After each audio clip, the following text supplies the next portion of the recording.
BJP ಜೊತೆ ಮೈತ್ರಿ ಕುಮಾರಸ್ವಾಮಿ ಅವರನ್ನು ಬಲವಂತವಾಗಿ ಇವರೇ ಕರ್ಕೊಂಡು ಮಾಡಿದ್ದು ಅಂತ ಹೇಳ್ತಾ ಇದ್ರು ನಿಖಿಲ್ ಮತ್ತೆ ಅವರನ್ನು. ದೇವೇಗೌಡರ ಗಮನಕ್ಕೆ ಇರ್ಲಿಲ್ವಾ ಸರ್ ಇದು? ಇತ್ತು ನಿಸ್ಸಹಾಯಕ. ಪಾಪ ಅವರು ತಿರುಗಾಡ್ಬೇಕಾದ್ರೆ 2 ಜನ ಹೊತ್ಕೊಂಡು ಹೋಗ್ಬೇಕು. ಅವ್ರಿಗೆಲ್ಲ ಅವರು ನಿಶ್ಶಕ್ತರಾಗಿದ್ದಾರೆ. ಇವತ್ತು ದೇವೇಗೌಡರಿಗೆ ನೀವು ಒಬ್ಬಂಟಿಗರ ಹೋಗಿ ಕೇಳಿ, ಏನು ಮಾಡೋದಪ್ಪ, ನನಗೆ ಯಾರೂ ಇಲ್ಲ. ಆ ಪುಣ್ಯಾತ್ಮನ ಹತ್ರ ಏನಿಲ್ಲ, 4 ಜುಬ್ಬ 4 ಪಂಚೆ ಬಿಟ್ರೆ ಅನಸೂಯ ಅನ್ನ ಹಾಕ್ಬೇಕು. ಪಾಪ ದೇವೇಗೌಡರು ಧರ್ಮಪತ್ನಿಗೂ ವಯಸ್ಸಾಗಿದೆ. ದೇವೇಗೌಡರು ದುಡ್ಡು ಮಾಡಲಿಲ್ಲ. ಮಕ್ಕಳು ಇವು ಇದಾವಲ್ಲ, 4 ದಿಕ್ಕಿಗೆ 4 ಜನ, ಉತ್ತರ ಪೂರ್ವ ಪಶ್ಚಿಮ ದಕ್ಷಿಣ, ಇವರು ಆನಂದವಾಗಿದ್ದಾರೆ. ನನಗೆ ನೋವಾಗತ್ತೆ. 72ನೇ ಇಸ್ವಿಯಲ್ಲಿ ರೂಮ್ ನಂಬರ್ 6ರಲ್ಲಿ ನಾನು ದೇವೇಗೌಡರು ಅಲಂಕಾರ ಹೋಟ್ಲಿಂದ ತಲೆ ಮಾಂಸ ರೊಟ್ಟಿ ತಿಂದು ರಾಜಕೀಯ ಕಡ್ದವ್ರು. ಜನರಲ್ ಹಾಸ್ಟೆಲ್ ರೂಮ್ 6 ನಂದು, 7 ಬಂಗಾರಪ್ಪಂದು, 11 ಪುಟ್ಟಸ್ವಾಮಿಗೌಡ್ರದ್ದು.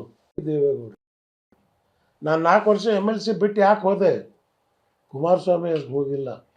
ದೇವೇಗೌಡರು ನನ್ನ ಮನೆಗೆ ಬಂದ ತಕ್ಷಣಕ್ಕೆ ಹೋದೆ. ನಾನು ನಿಮ್ಗಿಂತ MLC ದೊಡ್ಡದಲ್ಲ ನನಗೆ. 4 ವರ್ಷ ಹೋದ್ರೂ ಚಿಂತೆ ಇಲ್ಲ, ಬಿಟ್ಟೆ. ನಾನು ಇವತ್ತಿದ್ರೆ ಮಂತ್ರಿ ಆಗ್ತಿದ್ದೆ ಅಂತಾರೆ. ನನಗೆ ಅದರ ಆಸೆ ಇರಲಿಲ್ಲ. ನನಗೆ ಆಸೆ ಏನಿತ್ತು, ಸಾಯ್ಬೇಕಾದ್ರೆ ದೇವೇಗೌಡರಿಗೆ ನಗನಗ್ತಾ ನೋಡಬೇಕು. ಆದರೆ ಮುಂಡೆ ಕರ್ಕೊಂಡೋಗಿ ಅಮಿತ್ ಶಾ ಹಿಂದ್ಗಡೆ ಬಾಗಿಲಿನ ಕರ್ಕೊಂಡೋಗಿ ಏನು ಇಲ್ದಂಗೆ ಮಾಡಿ ಕುಂದಿಸ್ಬಿಟ್ಟವ್ರಿ. ಸೊ ಅದಕ್ಕೆ ಇನ್ನು ಜನತಾದಳ ಮುಗೀತಿದು, ಇನ್ನಿನ್ಯಾರೂ ಉಳಿಯೋಲ್ಲ ಅಲ್ಲಿ. ಟೆಂಟ್ ಸಿನಿಮಾ ಇನ್ನು BJP ಇವ್ರಿಗೆ ಕಟ್ಕೊಂಡ್ರೆ ಪಾಪ ಇದ್ದವು ಅವು ಹಾಳಾದವು. ಇಲ್ಲ, ಬಿಜೆಪಿ ಜೊತೆ ವಿಲೀನ ಆಗ್ಬೋದಾ ಸರ್? ಜೆಡಿಎಸ್ ಬಿಜೆಪಿ ಇವ್ರಿಗೆ ವಿಧಿನೇ ಇಲ್ಲ.